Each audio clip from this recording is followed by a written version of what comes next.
നരേന്ദ്രമോദിജിക്ക് സ്വാഗതം സുസ്വാഗതം, സ്വാഗതം സുസ്വാഗതം.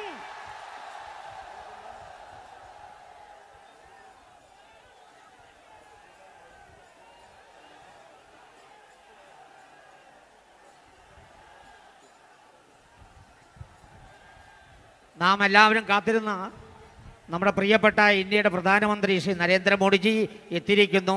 മോഡിജിയെ സ്വീകരിക്കാൻ വേണ്ടി ഭാരതീയ ജനതാ പാർട്ടിയുടെ ആലപ്പുഴ ജില്ലാ പ്രസിഡന്റ് ശ്രീ കെ സോമൻ, BDJSൻ്റെ ജില്ലാ പ്രസിഡന്റ് ശ്രീ സുരേഷ് ബാബു സാർ, ശ്രീ ആദരണീയനായ വെള്ളാപ്പള്ളി നടേശൻ, ശ്രീ PC തോമസ്, ഇവരെ 4 പേരെയും ആദരപൂർവ്വം ക്ഷണിക്കുന്നു.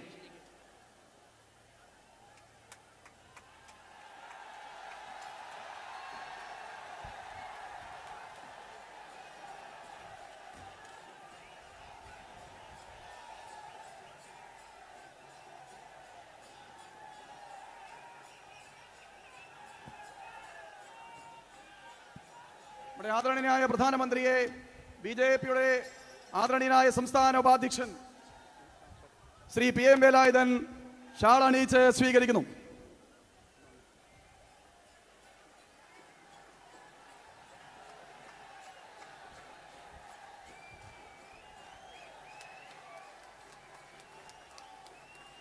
ദേശീയ ജനാധിപത്യ സഖ്യത്തിന്റെ കുട്ടനാട് നിയോജക മണ്ഡലം സ്ഥാനാർത്ഥി ശ്രീ സുഭാഷ് വാസു പ്രധാനമന്ത്രിയെ ഷാൾ അണിയിച്ച് സ്വീകരിക്കുന്നു.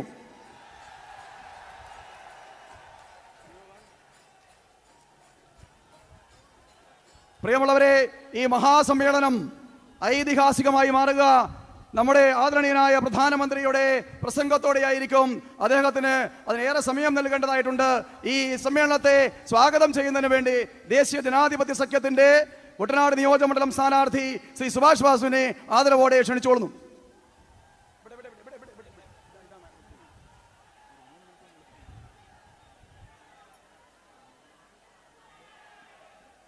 At the very outset, it is my ardent privilege and honor to welcome the most honorable Prime Minister of India, Sri Narendra Modi ji, to the heart of Kutanad.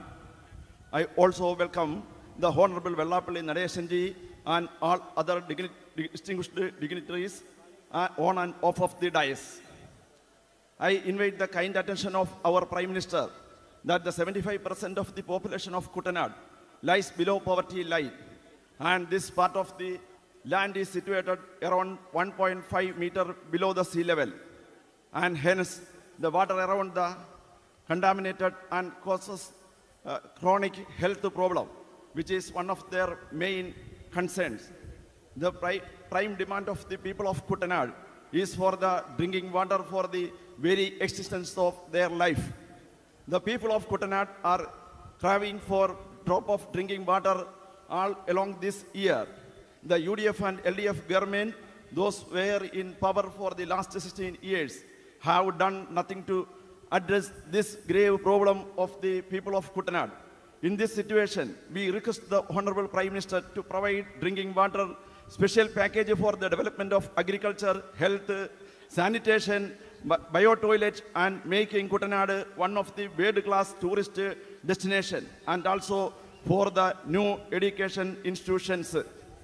പ്രിയ സുഹൃത്തുക്കളെ, ഇന്ന് ലോകത്തിൻ്റെ തന്നെ നായകൻ, ഇന്ത്യയിലെ കോടാനുകോടി ജനങ്ങളുടെ രക്ഷകൻ ശ്രീ നരേന്ദ്രമോദിജിയുടെ പാദസ്പർശമേറ്റപ്പോൾ ഇത് കുട്ടനാടിൻ്റെ ദീർഘകാല ദുരിതത്തിന്, ദുഃഖത്തിന്, ശാപമോക്ഷത്തിന് കാലം തുടങ്ങുകയാണ്. കുട്ടനാട്ടിലെ ജനങ്ങളുടെ തീരാശാപമായ കുടിവെള്ള പ്രശ്നത്തിന് ഒരു ശാശ്വത പരിഹാരം ഉണ്ടാകുകയാണ്. നരേന്ദ്രമോദിജിയുടെ കേരളത്തിലേക്കുള്ള വരവ് കേരളത്തിലെ ഒരു രാഷ്ട്രീയ കൊടുങ്കാറ്റ് സൃഷ്ടിച്ചിരിക്കുകയാണ്. ഈ കാറ്റ് കേരളത്തിലാകമാനം ആഞ്ഞടിക്കുമ്പോൾ കേരളത്തിൻ്റെ ശാപമായ ഇടതു വലത് മുന്നണികൾ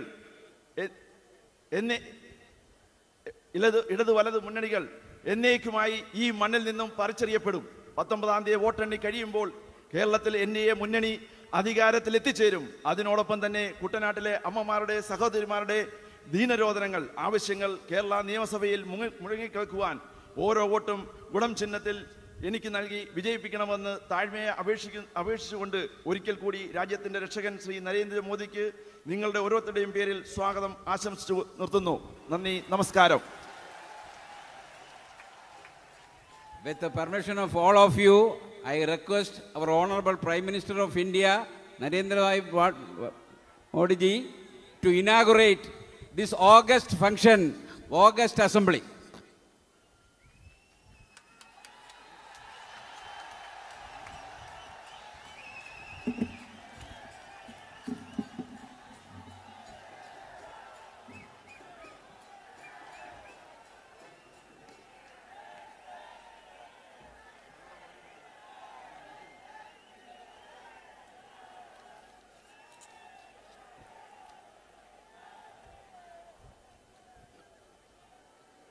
मंच पर विराजमान श्रीमान PS श्रीधरन पिल्लाई, SNDP के महासचिव और मेरे परम मित्र श्रीमान वेलापल्ली नटेशन जी, BDJS के प्रदेश अध्यक्ष श्रीमान तुषार वेलापल्ली, केरल कांग्रेस प्रदेश अध्यक्ष श्रीमान PC थॉमस, BDJS उम्मीदवार श्रीमान सुभाष बसु, JSS प्रदेश अध्यक्ष श्रीमान राजन बाबू, BDJS जिला अध्यक्ष श्रीमान सुरेश बाबू, प्रजा सोशलिस्ट पार्टी महासचिव श्रीमान के पुन्नपन, SJD अध्यक्ष श्रीमान राजेंद्रन बीवी, SNDP अध्यक्ष श्रीमान सुवर्ण कुमार, श्रीमती प्रति निटेशन जी, भाजपा उम्मीदवार श्रीमान PS वेल्युधन, भाजपा जिला अध्यक्ष श्रीमान K सोमन, भाजपा के उम्मीदवार श्रीमान D अश्विनी देव, BDJS के उम्मीदवार श्रीमान PS राजीव, भाजपा उम्मीदवार श्रीमान रंजीत श्रीनिवास, भाजपा उम्मीदवार श्रीमान LP जयचंद्रन, BDJS उम्मीदवार श्रीमान साजी M Panikkar, BJP south zonal president श्रीमान परमेश्वरन और विशाल संख्या में पधारे हुए केरल के मेरे प्यारे भाइयों और बहनों,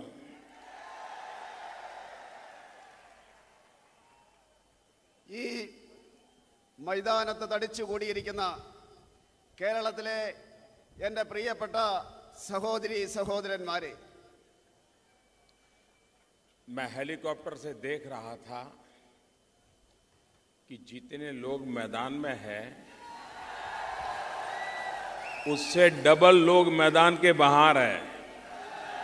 ഞാൻ ഹെലികോപ്റ്ററിൽ ഇരുന്ന് നോക്കുകയായിരുന്നു. ഈ മൈതാനത്തുള്ളതിൽ ഇരട്ടി ആൾക്കാർ മൈതാനത്തിന് വെളിയിലുണ്ട് എന്ന് എനിക്ക് കാണുവാൻ സാധിച്ചു. ये मैदान छोटा पड़ गया, बहुत बड़ी संख्या में लोग उस मकान के पीछे खड़े हैं, वे मुझे देख भी नहीं पा रहे हैं, शायद मुझे सुन भी नहीं पा रहे होंगे। उसके बावजूद भी NDA के सभी उम्मीदवारों को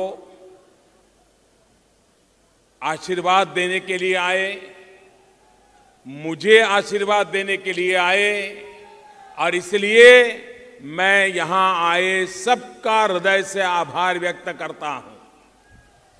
അതുപോലെ തന്നെ ഈ മൈതാനം വളരെ ചെറുതാണ്. ഈ മൈതാനത്തിന്റെ അങ്ങേയറ്റത്ത് ആ കെട്ടിടത്തിന്റെ അപ്പുറത്ത് നിൽക്കുന്ന ആ ജനസഞ്ചയത്തിന് എന്നെ കാണുവാൻ സാധിക്കില്ല എന്നെനിക്കറിയാം, അതുപോലെ തന്നെ കേൾക്കുവാനും സാധിക്കില്ല എന്നറിയാം.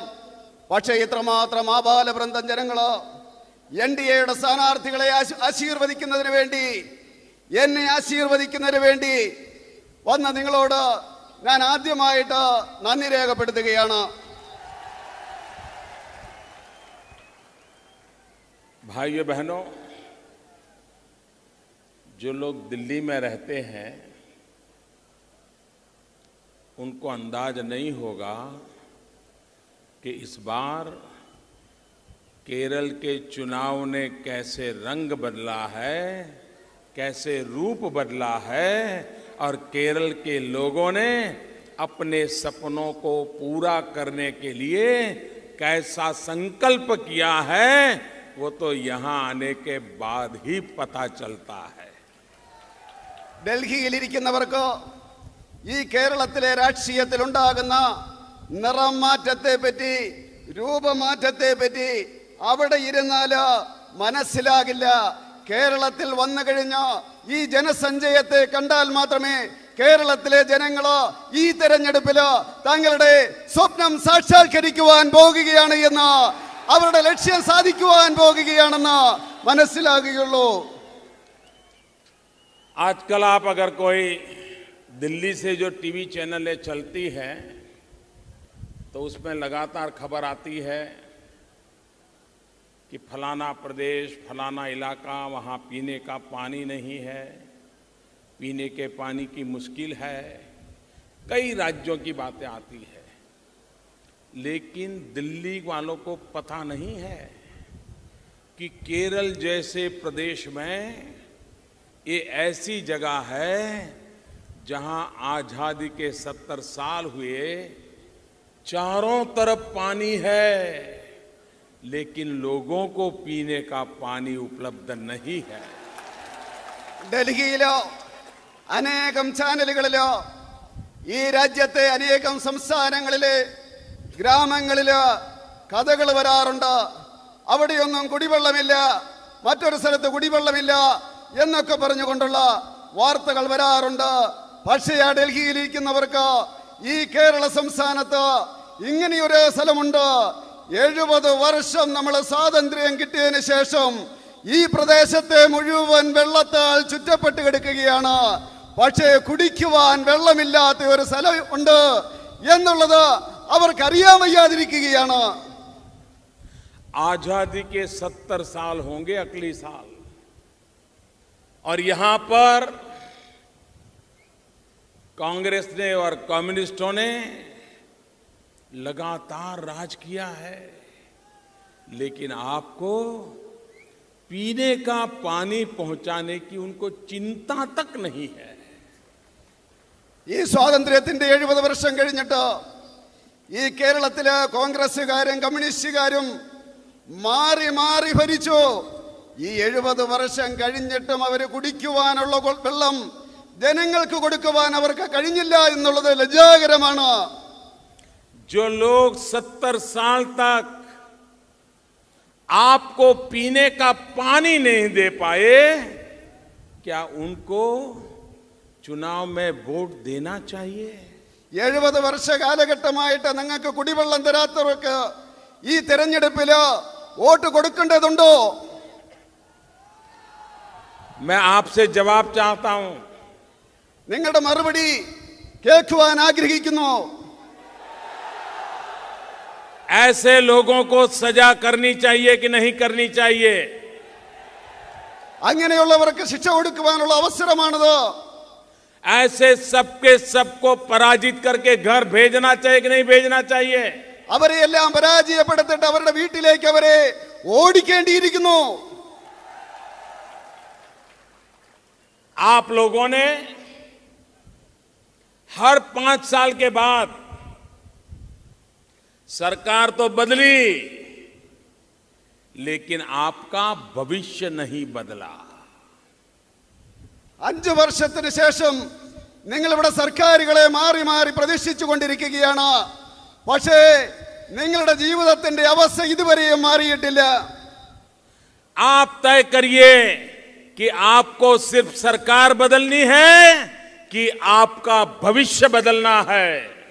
നിങ്ങൾക്ക് തീരുമാനിക്കാം, സർക്കാരിനെ മാറ്റിക്കഴിഞ്ഞാലോ നിങ്ങളുടെ ഭാവി തന്നെ മാറുന്നൊരവസ്ഥയാണ് ഉണ്ടാക്കുവാൻ പോകുന്നത്.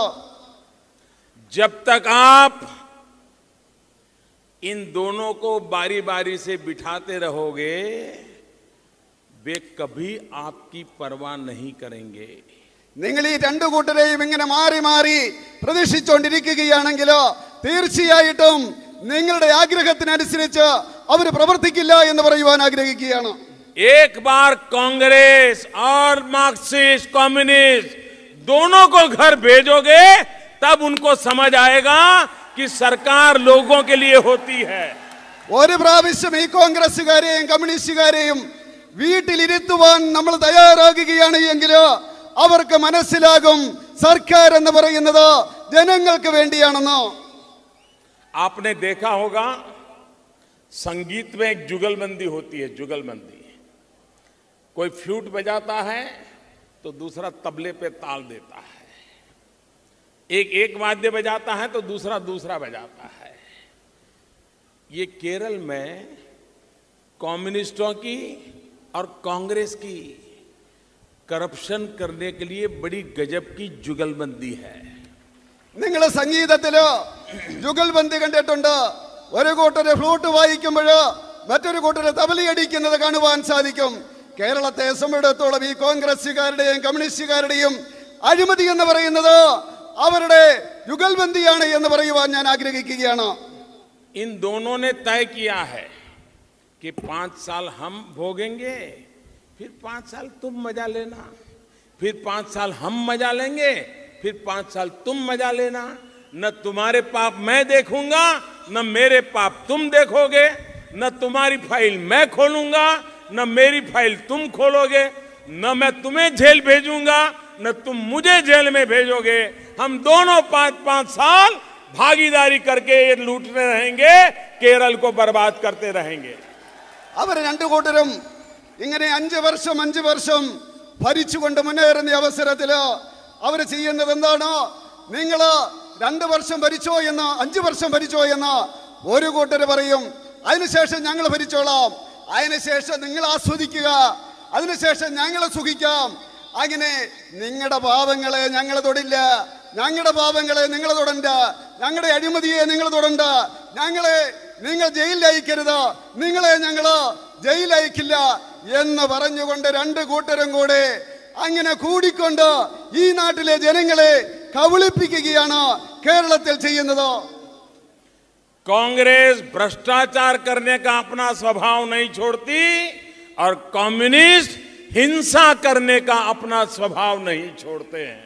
കോൺഗ്രസ്സുകാർക്ക് അഴിമതിയാണ് ജന്മസിദ്ധമായിട്ട് കിട്ടിയിരിക്കുന്നതെങ്കിൽ കമ്മ്യൂണിസ്റ്റുകാരെ സംബന്ധിച്ചിടത്തോളം അക്രമമാണ് അവരുടെ മാർഗമെന്ന് പറയാൻ ആഗ്രഹിക്കുകയാണ്.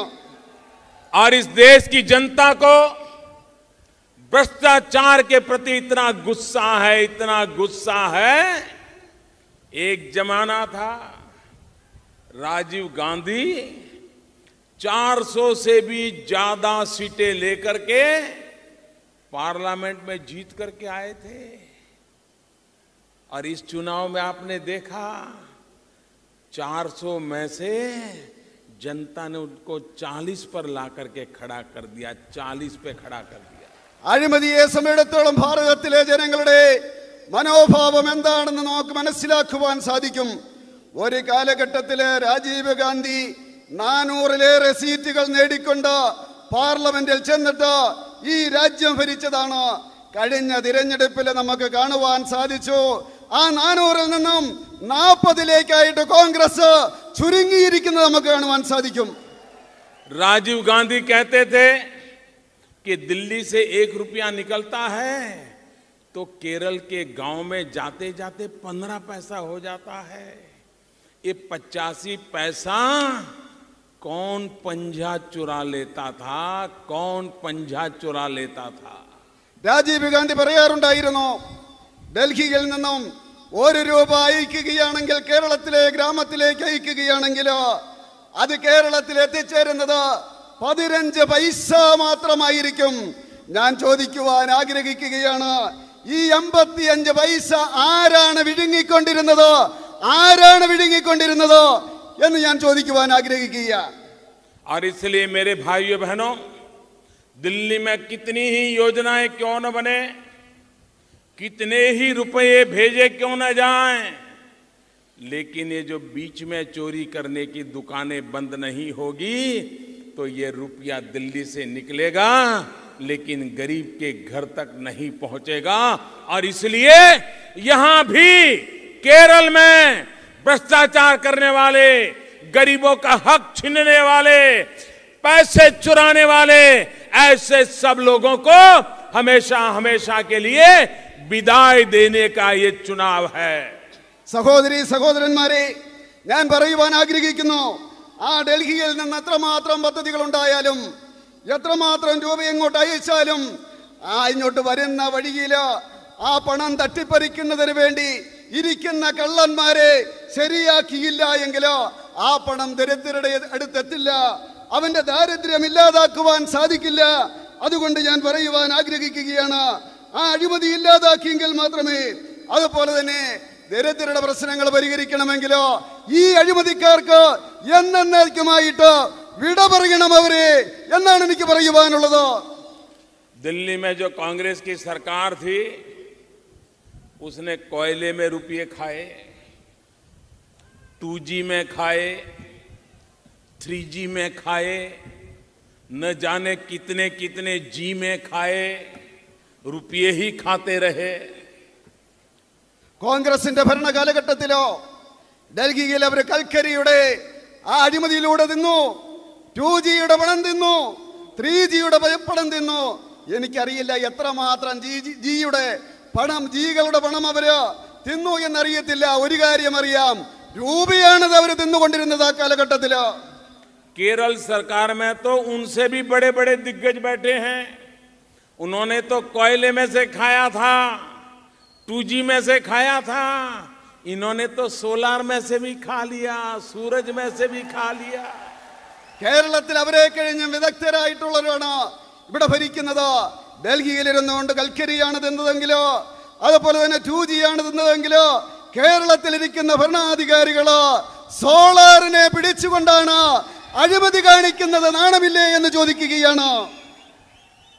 सरेआम तपते सूरज में से चोरी कर सकते हैं तो अंधेरी रात में क्या क्या नहीं करते होंगे. ഈ സൂര്യനിരിക്കുന്ന സൂര്യനെ നിങ്ങള് കക്കുകയാണെങ്കിലോ ആ രാത്രിയുടെ അന്ധകാരത്തില് നിങ്ങൾ എന്തൊക്കെയാണ് ചെയ്യുന്നതെന്ന് എങ്ങനെ അറിയുവാൻ സാധിക്കും? और इसलिए मेरे भाइयों बहनों, जब आपने हमें दिल्ली में बिठाया, आपने हमें आशीर्वाद दिया, भले हमें केरल में से कोई सीट नहीं मिली, लेकिन राजनीति में पूरा हिंदुस्तान हमारे लिए एक है. ഈ ജനങ്ങളെന്നെ ഡൽഹിയിലോ ഇരുത്തുകയുണ്ട്, ഭരണത്തിലോ ജനങ്ങൾ എനിക്ക് ആശീർവാദം തന്നു. കേരളത്തിൽ നിന്ന് ഒരു സീറ്റ് പോലും കിട്ടിയില്ല എങ്കിലും രാഷ്ട്രീയത്തിലെ ആശയത്തിന്റെ അടിസ്ഥാനത്തിലോ ഒരു വിട്ടുവീഴ്ചയുമില്ലാതെ ഈ രാജ്യത്തിന്, ഈ സംസ്ഥാനത്തിന് വേണ്ടി നമ്മൾ പ്രവർത്തിച്ചു കൊണ്ടിരിക്കുകയാണ്. हम औरों के जैसे नहीं है कि आपने हमें सीट नहीं दी तो अब हमारा आपका भला नहीं करेंगे. हमारे वो संस्कार नहीं है. केरल ने आज हमें मौका नहीं दिया था, लेकिन इस चुनाव में मौका देगा, ये हमारा पूरा विश्वास है. കേരളത്തിൽ നിന്ന് സീറ്റ് കിട്ടിയില്ല എന്നോർത്തുകൊണ്ട് കേരളത്തിന് വേണ്ടിയുള്ള പ്രവർത്തനങ്ങള് അതിശക്തിയായിട്ട് നടത്തിക്കൊണ്ടിരിക്കുകയാണ്. അതിനെ തടയുകയില്ല. അത് നമ്മുടെ സംസ്കാരമല്ല. പക്ഷേ പറയുവാൻ സാധിക്കും, ഈ തിരഞ്ഞെടുപ്പില് കഴിഞ്ഞ തിരഞ്ഞെടുപ്പില് ആയിരിക്കില്ല. ഈ തിരഞ്ഞെടുപ്പില് തീർച്ചയായിട്ടും കേരളത്തിലെ ജനങ്ങള് നമ്മളെ സഹായിക്കുക തന്നെ ചെയ്യുമെന്നുള്ള കാര്യത്തില് യാതൊരു സംശയവും വേണ്ട. केरल से हमें एक भी MP नहीं मिला था, लेकिन केरल मेरा है. കേരളത്തിൽ നമുക്കൊരു സീറ്റും കിട്ടിയില്ല, പക്ഷേ കേരളം എന്റേതാണ്. केरल का सुख दुख मेरा है. കേരളത്തിന്റെ സുഖവും ദുഃഖവും എന്റേതാണ്. केरल के दुख के साथ दिल्ली को खड़ा रहना चाहिए, ये मेरा संकल्प है. കേരളത്തിന്റെ ദുഃഖത്തോടൊപ്പം ഡൽഹി ഉണ്ടായിരിക്കണമെന്നുള്ളത് എന്റെ ലക്ഷ്യമാണ്. और इसलिए जब मुझे 2 MP नियुक्त करने का हक था तो मैंने दोनों MP केरल से नियुक्त किए. एक श्रीमान रिचर्ड हे और दूसरे श्रीमान सुरेश गोपी, इनको मैंने केरल से सांसद बनाया. കേരളത്തിലെ 2 എംപിമാരെ നോമിനേറ്റ് ചെയ്യുവാനുള്ള അവസരം വന്ന അവസരത്തില് ഞാൻ കേരളത്തിൽ നിന്നാണ് 2 എംപിമാരെ തിരഞ്ഞെടുത്തത്. ഒന്ന് റിച്ചാർഡ് ഹേ, രണ്ടാമത്തത് സുരേഷ് ഗോപി. जब यूपीए की सरकार थी, केरल से सारे कांग्रेस के एमपी चुन करके गए थे और सबरीमलाई में एक दुर्घटना हुई थी, सैकड़ों लोग मारे गए थे, लेकिन दिल्ली से प्रधानमंत्री को केरल के आंसू पहुंचने के लिए समय नहीं था. अभी एक मंदिर में फटाके फोड़ने का हादसा हो गया, 100 से ज्यादा लोग मर गए. घंटों के भीतर दिल्ली का प्रधानमंत्री केरल पहुंच गया और हर दुखियारों के साथ खड़ा रह गया. യുപിഎ ഭരിച്ചിരുന്ന കാലഘട്ടത്തിലോ കോൺഗ്രസ് ഭരിച്ചിരുന്ന കാലഘട്ടത്തിലോ ഈ കേരളത്തിൽ നിന്ന് അനേകം കോൺഗ്രസുകാർ തിരഞ്ഞെടുക്കപ്പെട്ട് ഡൽഹിയിൽ പോയിരുന്നു. ശബരിമലയില് ആ അവസരത്തിൽ ഒരു ദുരന്തമുണ്ടായി, 100 കണക്കിന് ഭക്തര് മരിക്കുകയുണ്ടായി. പക്ഷേ ഡൽഹിയിലിരുന്ന പ്രധാനമന്ത്രി കേരളത്തിലെ ജനങ്ങളുടെ കണ്ണീരൊപ്പുന്നതിന് വേണ്ടി കേരളത്തിൽ വന്നില്ല. പക്ഷേ ഈ അടുത്ത കാലഘട്ടത്തില് കൊല്ലത്തെ ക്ഷേത്രത്തില് ഒരു അപകടമുണ്ടായി. അവർ ചിത്രത്തില് മണിക്കൂറുകൾക്കുള്ളില് ഇന്ത്യയുടെ പ്രധാനമന്ത്രി ഇവിടെ എത്തുകയും ജനങ്ങളുടെ കണ്ണീരൊപ്പുകയും ചെയ്തൊരു കാര്യം ഞാൻ ഓർമ്മിപ്പിക്കുകയാണ്. इतना ही नहीं, अभी मैं सऊदी अरेबिया गया था, बहुत काम था मेरे जिम में, लेकिन उसके बावजूद भी मैंने कहा बाकी काम तो करूंगा, राजा से मिलूंगा, राजा के साथियों को मिलूंगा, लेकिन मेरे लिए जरूरी है कि मेरे केरल के जो नौजवान सऊदी में मजदूरी करते हैं, मैं पहले उनको मिलने जाऊंगा. और मैं उनके बीच गया, उनके साथ खाना खाया और उनके सुख दुख को बांटा. മാത്രമല്ല, ഞാൻ ഈ അടുത്ത കാലത്ത് സൗദിയിൽ പോകുകയുണ്ടായി. അനേകം കാര്യങ്ങൾ ചെയ്യുവാനുണ്ടായിരുന്നു. രാജാവിനെ കാണണമായിരുന്നു, രാജാവിന്റെ സഹപ്രവർത്തകരെ കാണണമായിരുന്നു. ഞാൻ പറഞ്ഞു അതൊക്കെ പിന്നെ ചെയ്യാം, എനിക്ക് എന്റെ കേരളത്തിലെ സഹോദരന്മാരെ ചെറുപ്പക്കാരെ കാണണം, ഇവിടെ അവർ ജോലി ചെയ്യുന്നത് കാണണം, അവരുടെ അടുത്തേക്ക് എനിക്ക് പോകണം എന്ന് ഞാൻ പറഞ്ഞു. ഞാൻ പോയി അവരോടൊപ്പം ഇരുന്നു കൊണ്ട് ഞാൻ ഭക്ഷണം കഴിക്കുകയും ചെയ്തു. मैं अबू धाबी गया, बीच में दुबई गया, तो वहां भी मेरे केरल के भाई बहन जो वहां काम करते हैं उनको मैं जरूर मिलने गया, उनके सुख दुख पूछ करके आया, क्योंकि ये मेरा केरल है. അതുപോലെ തന്നെ അബുദാബിയിലും ദുബൈയിലും ഞാൻ പോയി. അവിടെ ജോലി ചെയ്യുന്ന സഹോദരന്മാരെ ഞാൻ കണ്ടു. അവരുടെ സുഖ ദുഃഖങ്ങള് ഞാൻ പങ്കിടുകയുണ്ടായി. भाइयों बहनों, केरल में हर चुनाव ने केरल के लोगों को बांटने का काम किया है. कभी जाति में बांटा, कभी धर्म में बांटा. ये ऐसा चुनाव है जहां मैं ये बांटने वालों से मुक्ति दिलाने आया हूं. और हम सब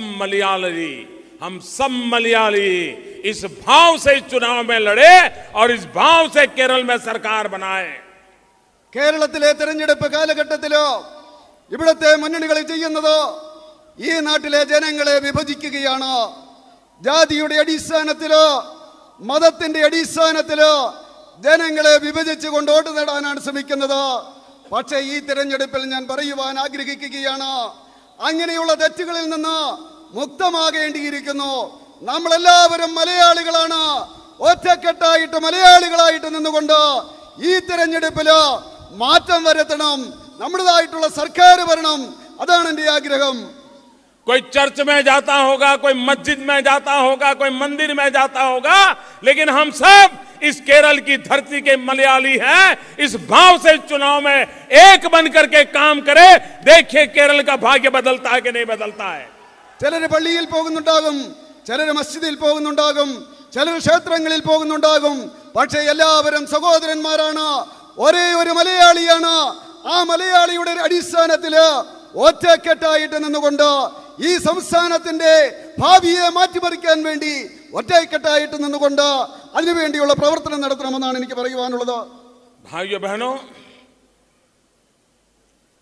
देश को भ्रष्टाचार ने तबाह किया है और लोगों ने भी मान लिया है, राजनीतिक नेताओं ने मान लिया है, पॉलिटिकल पार्टियों ने मान लिया है कि अब तो भ्रष्टाचार से ही गुजारा करना पड़ेगा, वो तो जिंदगी का हिस्सा बन गया, अब भ्रष्टाचार से मुक्ति नहीं हो सकती है।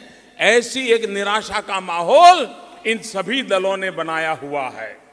സഹോദരി സഹോദരന്മാരെ, ഈ രാജ്യത്ത് അഴിമതി വരുന്ന അവസരത്തില് അഴിമതി ഉണ്ട് എന്ന് പറഞ്ഞുകൊണ്ട് ജനങ്ങൾ അതിനെ അംഗീകരിക്കുന്നു, രാഷ്ട്രീയ നേതാക്കന്മാർ അംഗീകരിക്കുന്നു, രാഷ്ട്രീയ പാർട്ടികൾ അംഗീകരിക്കുന്നു.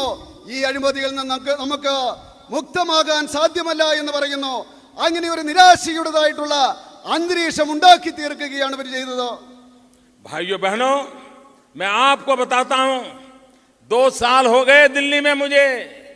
जो दिल्ली भ्रष्टाचार का बहुत बड़ा कीला बन गया था, आज दिल्ली में भ्रष्टाचार का एक आरोप हमारी सरकार पर नहीं लगा है।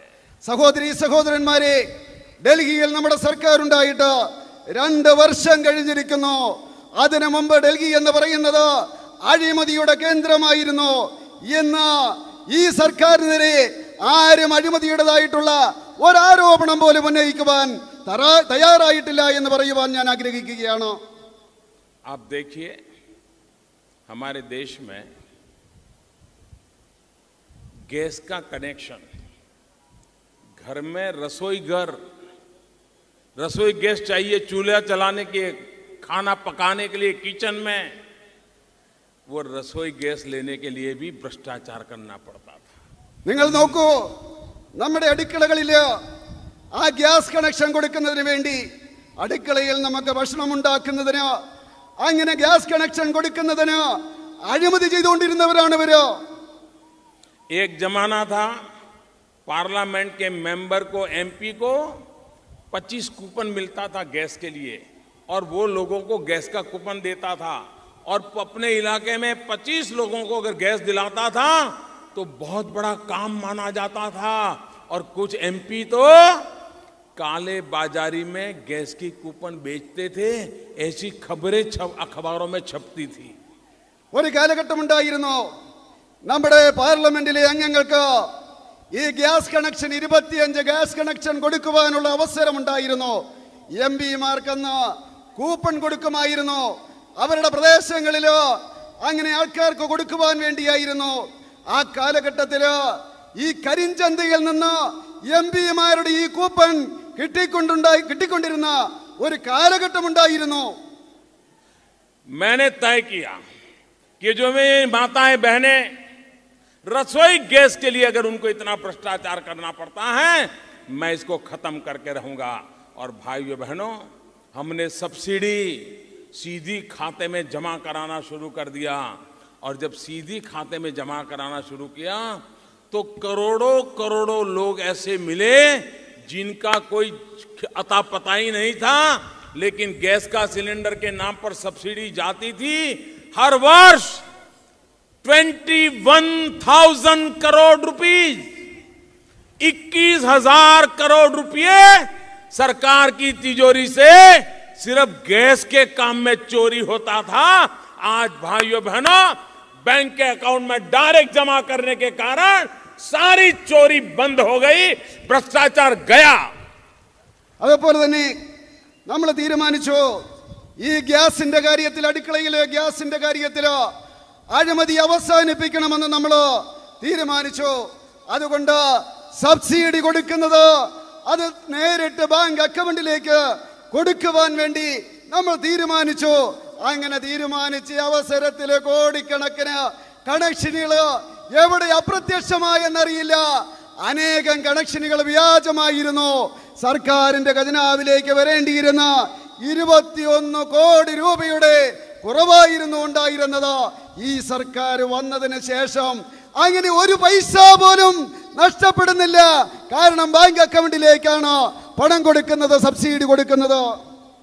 किसान को यूरिया लेने के लिए, खेत में यूरिया के लिए काला बाजारी करनी पड़ती थी, ज्यादा दाम देने पड़ते थे, यूरिया मिलता नहीं था। मुझे मुख्यमंत्री पहले चिट्ठी लिखा करते थे कि मोदी जी हमारे राज्य में यूरिया नहीं आया, इस वर्ष किसी मुख्यमंत्री ने मुझे चिट्ठी नहीं लिखी, इस वर्ष यूरिया के लिए कहीं किसानों को कतार में खड़ा नहीं रहना पड़ा, इस वर्ष यूरिया के लिए किसी भी किसान को कालेबाजारी नहीं करनी पड़ी। കാർഷിക രംഗത്ത് യൂറിയയിലും ഇതേ രീതിയിലുള്ള അഴിമതി ചെയ്തുകൊണ്ടിരുന്നു. കരിഞ്ചന്തയില് യൂറിയ വാങ്ങിക്കേണ്ട ഒരു കാലഘട്ടമുണ്ടായിരുന്നു. ഞാൻ അധികാരത്തിൽ വന്ന ആദ്യ വർഷം തന്നെ പല മുഖ്യമന്ത്രിമാരും പറയുകയുണ്ടായി, മോഡിജി ഈ യൂറിയ കിട്ടണമെങ്കിൽ കരിഞ്ചന്തയിൽ പോകേണ്ടി വരും എന്ന് പറയുന്നുണ്ടായിരുന്നു. അതുകൊണ്ട് ഞാൻ തീരുമാനിച്ചു, ആ കാര്യത്തിൽ കരിഞ്ചന്ത പാടില്ല എന്ന് തീരുമാനിച്ചു. അതിന്റെ ഫലമായി ഈ വർഷം 1 കിലോയ്ക്ക് പോലും കരിഞ്ചന്തയിൽ കർഷകർക്ക് പോകേണ്ടി വന്നിട്ടില്ല എന്ന് പറയുവാൻ ആഗ്രഹിക്കുകയാണ്. 2 साल के भीतर भीतर मोदी ने ऐसा कैसा जादू किया कि यूरिया की चोरी बंद हो गई, लोगों को आश्चर्य हो रहा है. 2 വർഷത്തിനുള്ളിൽ മോഡിയെ ഇങ്ങനെയുള്ള രീതിയിൽ മാന്ത്രികമായിട്ട് ഈ അഴിമതിയെ ഇല്ലാതാക്കിയത് അവർക്കെല്ലാം അത്ഭുതമായിട്ട് മാറിയിരിക്കുകയാണ്. उसका कारण है, हमने एक महत्वपूर्ण निर्णय किया. हमने कहा यूरिया का नीम कोटिंग करेंगे. जो नीम का पेड़ पे फल होता है ना, उसका तेल यूरिया पर लगाएंगे. उसके कारण किसान को फायदा होगा. 10 किलो यूरिया उपयोग करता है तो 7 किलो से भी उसको अच्छा फायदा होगा. और यूरिया में नीम कोटिंग होगा तो कोई केमिकल फैक्ट्री वाले को काम ही नहीं आएगा, कोई चोरी नहीं होगी और किसान को यूरिया मिलना शुरू हो जाएगा. എന്തുകൊണ്ടാണ് ഈ യൂറിയയുടെ കാര്യത്തിൽ അഴിമതി ഇല്ലാതാക്കുവാൻ സാധിച്ചത്? ആര്യവേപ്പിന്റെ ആ എസൻസില്ലേ, അത് കോട്ട് ചെയ്യുവാൻ തീരുമാനിച്ചു. ആര്യവേപ്പിന്റെ അത് കോട്ട് ചെയ്യാൻ തീരുമാനിച്ച അവസരത്തില് ഈ യൂറിയ പിന്നെ കെമിക്കൽ ഫാക്ടറികൾക്ക് കൊണ്ടുപോയി ഉപയോഗിക്കുവാൻ സാധിക്കില്ല. കർഷകന് കൃഷിക്ക് വേണ്ടി മാത്രം ഉപയോഗിക്കുവാനേ സാധിക്കുകയുള്ളൂ. 10 കിലോ കിട്ടേണ്ട കർഷകന് 10 കിലോ കിട്ടുന്ന അവസരമുണ്ടായി. യൂറിയയ്ക്ക് യാതൊരു ദാരിദ്ര്യവും ഇല്ലാതായി. भाइयों बहनों, अगर इरादा साफ हो तो भ्रष्टाचार से भी देश को मुक्त किया जा सकता है. हमारे देश के नौजवान, हमारे केरल के नौजवान सरकारी नौकरी के लिए लिखित परीक्षा देते हैं, लिखित में डिस्टिंक्शन मार्क लाते हैं, लेकिन इंटरव्यू में फेल हो जाते हैं, नौकरी नहीं मिलती है. लिखित परीक्षा पास होने के बाद जब इंटरव्यू का कॉल आता है तो नौजवान ये ढूंढने निकलता है, इंटरव्यू कौन लेने वाला है, बीच में कोई सिफारिश है कि नहीं, किसी की पहचान है कि नहीं, ताकि कोई रिश्वत के देकर के भी कहीं नौकरी लग जाऊं. और माँ गहने बेच करके बेटे को पैसे देती है कि बेटा जाओ कहीं ड्राइवर की, क्लार्क की कहीं नौकरी मिल जाए, देखो तुम. അതുപോലെ തന്നെ ഈ രാജ്യത്ത് അഴിമതി മുക്തമാക്കണമെന്ന് നമ്മൾ തീരുമാനിച്ചിരിക്കുകയാണ്. ഈ നാട്ടിലെ ചെറുപ്പക്കാര് ജോലിക്ക് വേണ്ടി, സർക്കാർ ജോലിക്ക് വേണ്ടി റിട്ടേൺ ടെസ്റ്റിന് വേണ്ടി പോകും. റിട്ടേൺ ടെസ്റ്റ് കഷ്ടപ്പെട്ട് ആ ചെറുപ്പക്കാരൻ പാസ്സാകും. അങ്ങനെ റിട്ടേൺ ടെസ്റ്റ് പാസ്സായി കഴിഞ്ഞാലോ പിന്നെ ഇന്റർവ്യൂ വരികയാണ്. ആ റിട്ടേൺ ടെസ്റ്റ് പാസ്സായ ചെറുപ്പക്കാരോ ഇന്റർവ്യൂവിന് കോൾ ലെറ്റർ വന്നു കഴിഞ്ഞാല് അവരിങ്ങനെ അന്വേഷിക്കുകയാണ്, ആരുടെ അടുത്ത് ചെന്ന് കഴിഞ്ഞാൽ ഇന്റർവ്യൂ പാസ്സാകും, ആർക്കാണ് കൈക്കൂലി കൊടുക്കേണ്ടത്, ആരെ പിടിച്ചാൽ ജോലി കിട്ടും. ഇനി പണം കൊടുത്തിട്ടാണേലും ജോലി കിട്ടുന്നതിന് വേണ്ടിയുള്ള ശ്രമമുണ്ടാകും. അതിപ്പോ വീട്ടുകാർ പറയും, മാതാക്കന്മാര് പറയും, മാതാപിതാക്കൾ പറയും, മകനെ നിങ്ങൾ കൊണ്ടുപോയി, നീ കൊണ്ടുപോയി പണം കൊടുക്കൂ, ഡ്രൈവറിന്റെ ജോലിയാകട്ടെ, ക്ലർക്കിന്റെ ജോലിയാകട്ടെ, ചെറിയ ജോലിയാകട്ടെ, എന്തെങ്കിലും കിട്ടട്ടെ എന്ന് പറഞ്ഞുകൊണ്ട് അഴിമതിയുടെ പുറകെ പോകുന്ന ഒരു കാലഘട്ടം ഉണ്ടായിരുന്നു. हमने तय किया कि ये नौजवानों को जो लूटने वाला काम चलता है, हमारा नौजवान जो रोजगार चाहता है उसको ये भ्रष्टाचार के लिए पैसे लाने की नौबत नहीं आनी चाहिए.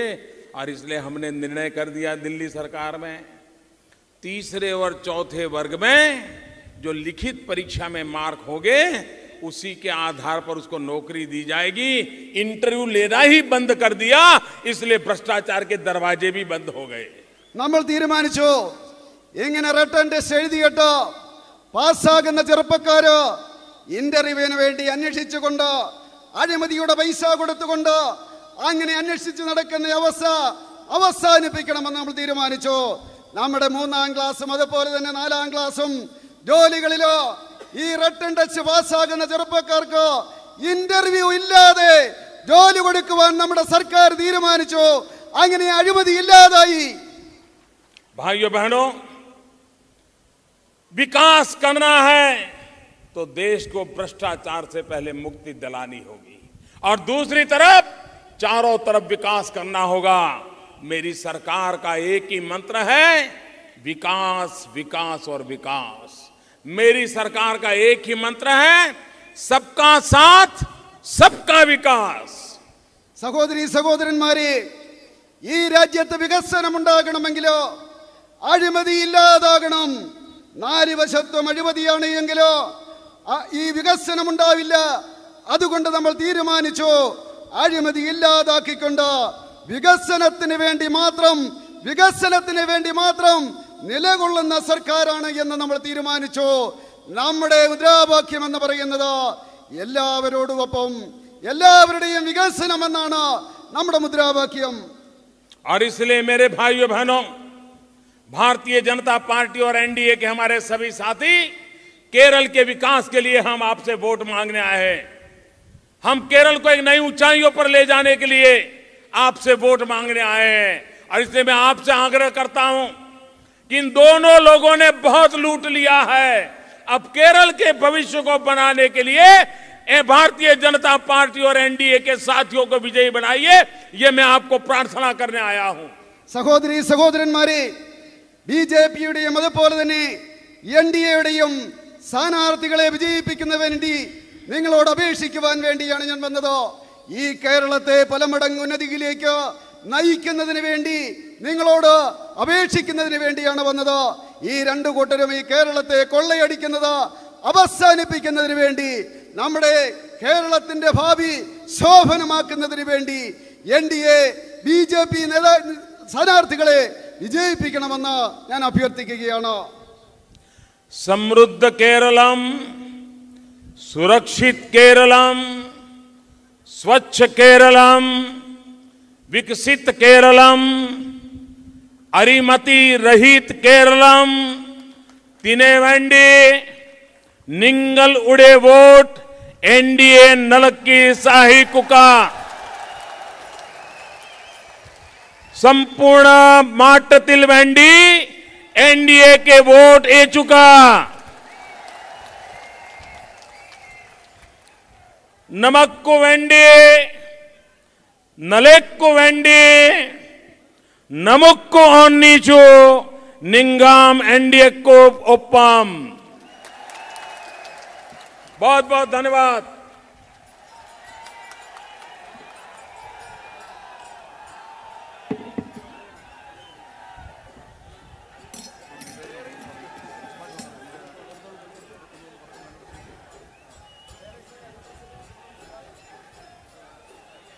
നമ്മുടെ കുട്ടനാടിന്റെ കാർഷിക പ്രശ്നങ്ങൾക്ക് പരിഹാരമുണ്ടാകണമെന്ന് അപേക്ഷിച്ചുകൊണ്ട് കുട്ടനാടൻ ജനതയെ കാർന്നു തിന്നുന്ന ക്യാൻസർ ബാധയിൽ നിന്നും ഈ പ്രദേശത്തെ രക്ഷിക്കണമെന്ന് അപേക്ഷിച്ചുകൊണ്ട് കുട്ടനാടിന്റെ ദേശീയ ജനാധിപത്യ സഖ്യത്തിന്റെ സ്ഥാനാർത്ഥി ശ്രീ സുഭാഷ് ബാസു ആദരണീയനായ പ്രധാനമന്ത്രിക്ക് നിവേദനം നൽകിയിരിക്കുകയാണ്.